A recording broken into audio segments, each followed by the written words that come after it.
Hello. Yeah, back to the old position because, to be honest with you, I just tried a new position, and the camera. It was a gift actually, a very kind gift, but it doesn't like the light that comes through the window, and it kind of very glary, and I kind of disappear, and then I have to do things on the Facebook page and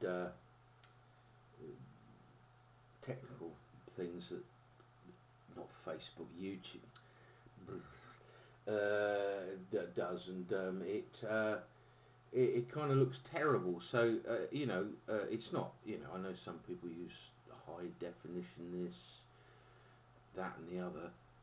I'm not that it's just a pipe video, isn't it?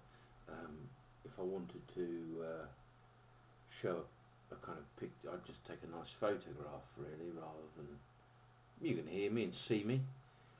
Years ago, and I mean years ago, when I was first setting out, I used to do it from a kind of webcam camera, and the words and lip sync were out, and so it was quite a bizarre thing to watch, really. Kind of looked like a sort of badly dubbed film, badly dubbed into English. I look like maybe perhaps a Scandinavian. I was perhaps a robust Scandinavian with some English chap doing the voiceover there. So yeah, and it didn't work very well. Anyway, and people enjoyed my videos, but they said, can you, and lots of suggestions. And in the end, I got one of these, I can't remember, flip video, but it was I nearly swore. It was rubbish. It was expensive and rubbish. It had just stopped working, the software and things, and you couldn't reboot it or anything. So that kind of ended in disaster. And very kindly, a friend in Germany sent me this little camera. People have said it's too quiet, but well, I'm hard of hearing. I wear Siemens hearing aids. There we go. The little box are close at hand because they're not working at the moment. So you can hear me, but I can't hear you. Yeah. So I wear hearing aids, but I haven't had too many complaints about it recently. There was a spat of those, and it seems to improve. Perhaps it was YouTube mucking around more than might air. So anyway, smoking a James Upshall Tilshead Group 5 Dublin little pipe, nice little pipe. Well, not little. It's got quite a big bowl. It's got a bevel top.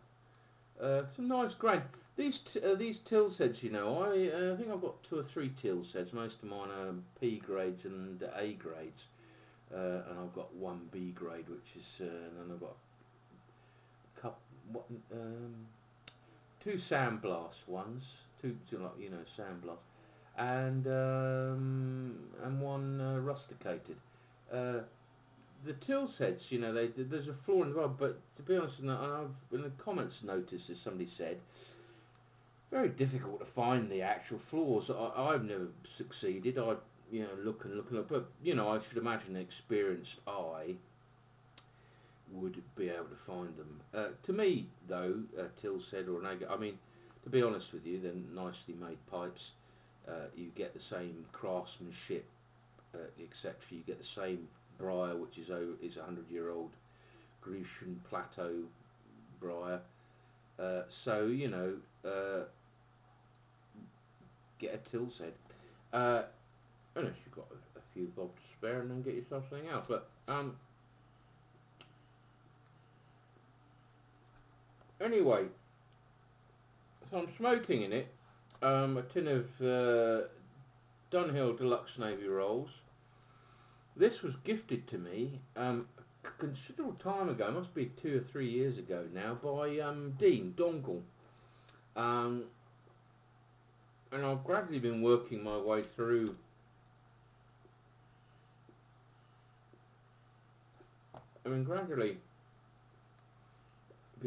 my way through my tobacco seller, if you like, and this one was one I picked up to smoke. I had 2 tins of this. I can't quite recall who sent me the other one now.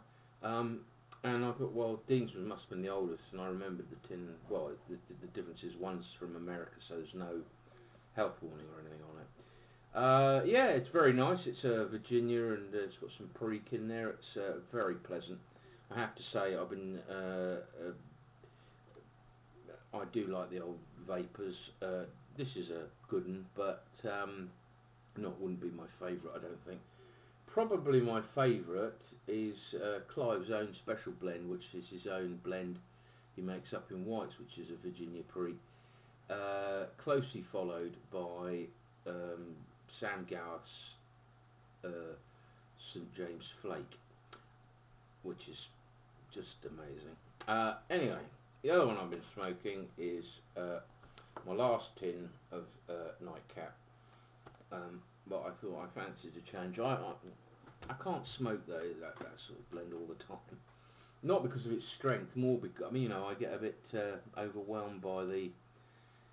It's quite the Latakia is quite an extreme kind of condiment to the other tobacco, and I find I like to mix it up a bit just to give my palate a rest from it. But I do like it, no doubt about it. It's probably that and Artisan's Blend are my 2 favourite tobaccos, really. But I like to break it up a bit with something that isn't Virginia or a Vapor, or either or, really. Anyway, what else has been going on? Well, I had an order come in. At the summer time, I tend not to smoke so much. I find in the warmer weather, smoking a pipe a bit much. So what I tend to do is smoke in the evenings, which it is now here, nearly 7 o'clock. So I tend to smoke in the evenings, and what I do in the daytime is is chew tobacco or take snus.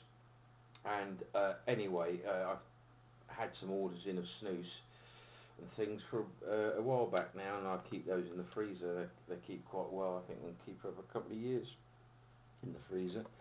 But I bought myself some Stoker's fine cut wintergreen. It's quite a substantial tub. I think what would you call that? Bucket. A bucket of dip, a bucket o' dip, and it's the fine cut, so it's not, I've known snuff's not not much fun.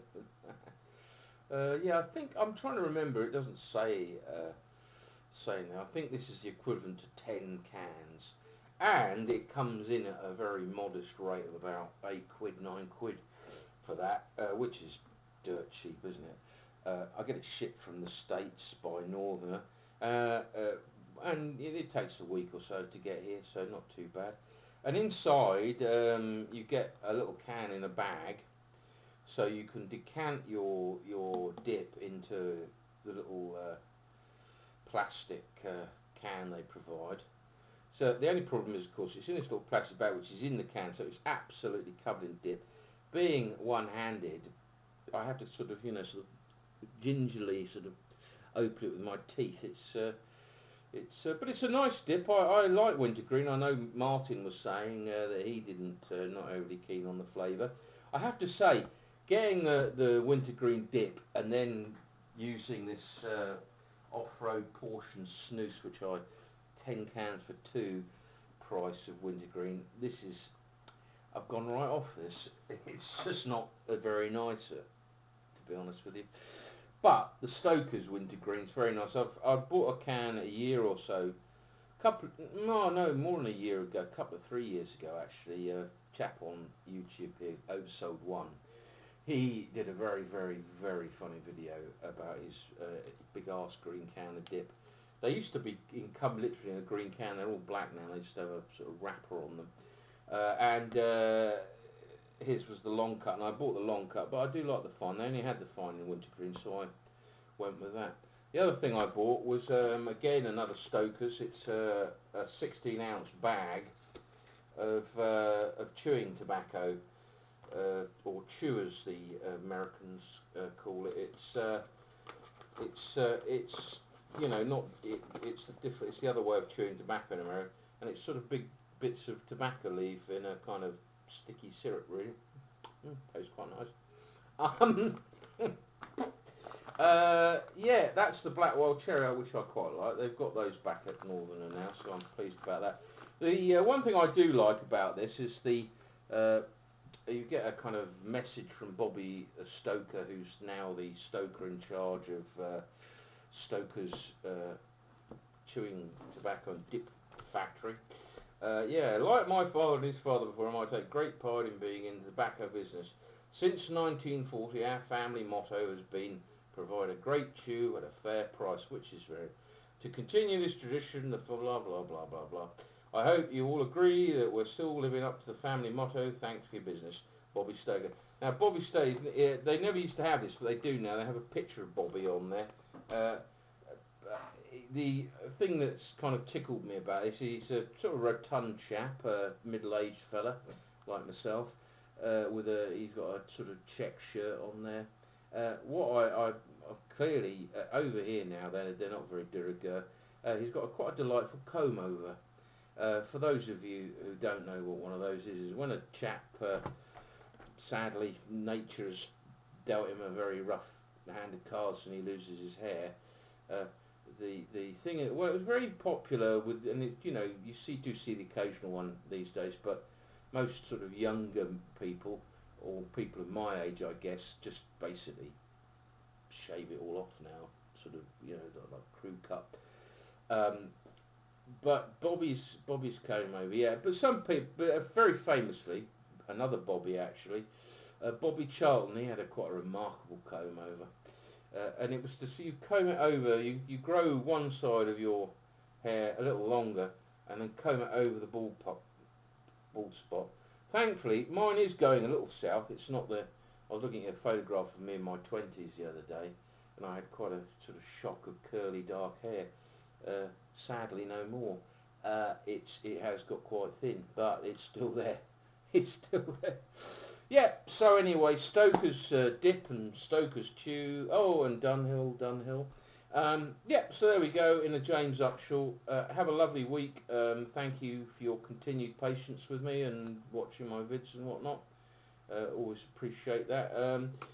Thank you for those that commented on my last video. I think I've got back to them all now. And again, my absence last week was due to overtiredness. Okay, thank you. Bye-bye.